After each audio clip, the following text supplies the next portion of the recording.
দেখুন আমি ৬টা সিদ্ধ ডিম নিয়ে নিয়েছি, আর 4টে পাঁপড় নিয়ে নিয়েছি, আর ধনেপাতা নিয়েছি, আর আদা না, পেঁয়াজ আর রসুন। ধনেপাতা, পেঁয়াজ, রসুনটা আমি বেটে নেব।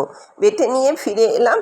এবার আপনার কড়া বসিয়ে দিয়েছি। পাঁপড়গুলো আমি ভেজে ভেজে তুলে নেব। সমস্ত পাঁপড়গুলো একইভাবে ভেজে আমি টুকরো টুকরো করে কেটে নিয়েছি। হাফ হাফ করে 4টে পাঁপড়, 8টা টুকরো আমি পাঁপড়টাকে ভেজে তুলে রাখছি।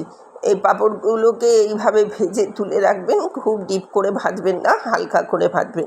এই রান্নাটা অত্যন্ত সুস্বাদু হয়। এইভাবে যদি করে দেখেন তাহলে সত্যি ভালো লাগবে, আর এটা কথা দিচ্ছি আপনাদের ভালো লাগবে। এই পাঁপড় ভাজাটা এইভাবে হালকা ভাজবেন। এই রান্নাটায় এই পাঁপড় ভাজাটা এটা একটা বিশেষত্ব। এবার আপনার পাঁপড়গুলো ভাজা হয়ে গেছে।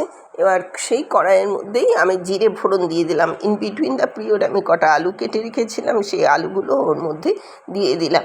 এবার আলুটা একটু ভাজতে হবে, এর মধ্যে একটু হলুদ দিয়ে দেবো। আলুটা মাঝখানে একটু কাটা হয়নি বলে একটু কেটে নিলাম। যাই হোক, হলুদ দিয়ে দেবো। দিয়ে এটাকে আমি একটুখানি ভাজতে থাকবো। ভাজতে ভাজতে এটা যখন খানিকটা ভাজা হয়ে যাবে, খুব বেশি ভাজার এটা কিন্তু প্রয়োজন নেই লাল করে। এর মধ্যে হলুদ দিয়ে দিলাম, দিয়ে আবার এটাকে নাড়াচাড়া করব। আর ওই যে ধনেপাতা আর রসুন আর পেঁয়াজটাকে বেটে রেখেছিলাম ওইটা আপনারা দিয়ে দেবো।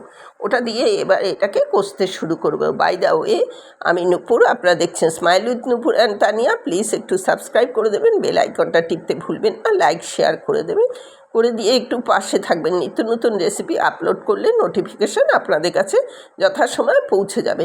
এটা একটু মিক্সি ধোয়া জলটা দিয়ে আমি এটাকে কষাতে শুরু করব। এখানে কিন্তু শেষ নয়, আরও বেশ কিছু জিনিস দিতে হবে। দেখুন, তাই জন্য এই ভিডিওটা সম্পূর্ণ দেখবেন, নাহলে বুঝতে পারবেন না কোন স্টেপে কোনটা দিচ্ছি। এবার আপনার এর মধ্যে এটা একটু কষানো হয়ে গেলে এর মধ্যে আমি মানে ধনে গুঁড়োটা দেবো। জিরে গুঁড়ো এর মধ্যে পড়বে না, এটা এই রেসিপিতে জিরে গুঁড়ো পড়ে না। ধনে গুঁড়োটা দিয়ে, লঙ্কা গুঁড়ো দিয়ে, লাল লঙ্কা দিয়েছি, কাশ্মীরি লঙ্কা না, লাল লঙ্কা দিয়ে এর কালারটা এমন চেঞ্জ হয়ে গিয়ে একটা সুন্দর কালার আসবে। আর গন্ধে তো মানে বলতে পারছি না, ভাষাতে প্রকাশ করতে পারছি না, গন্ধটা এত সুন্দর হয়, না করলে বুঝতে পারবেন না। নুন দিয়ে দিয়েছি, আপনি ব্যালেন্সের জন্য একটু চিনি দেবেন, আর যদি না দিতে চান দেবেন না। আর এর মধ্যে আমি 2 চামচ আপনার টমেটো সস দিয়ে দিয়েছি। আপনার যদি টমেটো সস না থাকে বা না দিতে চান তাহলে আপনি এর মধ্যে টমেটো পেস্ট আর টমেটো কুচি দিয়ে দেবেন। এবার ডিমগুলো তুলে দিয়েছি, ডিমগুলো তুলে দিয়ে আমি এটাকে সুন্দর করে এটাকে আবার কষাতে শুরু করব। এর মধ্যে একটু চিনি দিয়ে দিলাম, দিয়ে এটাকে ভালো করে কষাতে শুরু করব। এবং এর মধ্যে একটু জল লাগবে, মানে ঝোল একটু থাকতে থাকতে এটা আমি মানে করব। দেখতে থাকুন কিভাবে করছি, পাশে থাকুন, দেখতে থাকুন। আর নিজেরাও এরকম নিত্য নতুন রেসিপি বানিয়ে খান, তাহলে দেখবেন আপনারাও ভালো আছেন, আর আমার চ্যানেলটা একটু পাশে থেকে একটু উপকৃত করবেন। এবার জলটা দিয়ে দিলাম। জলটা দিয়ে আলুটা সেদ্ধ হওয়া পর্যন্ত, দেখুন আলুগুলো প্রায় সেদ্ধ হয়ে গেছে। এবার আলুটা সিদ্ধ হলে আমি পাঁপড়গুলো টুকরো টুকরো করে ওর মধ্যে তুলে দেবো।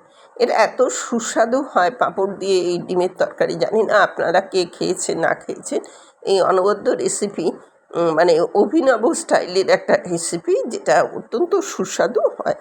এটা দেওয়ার পরে ঝোল টেনে যাবে। পাঁপড় কিন্তু এমনি ভাজাও যেরকম ভালো লাগে, ঝোলের পাঁপড়ও কিন্তু যথেষ্ট ভালো লাগে, সেটা খেয়ে দেখবেন। যাই হোক, হয়ে গেছে, রেডি টু সার্ভ। এবার আমি আপনাদের সার্ভ করে দেখালাম।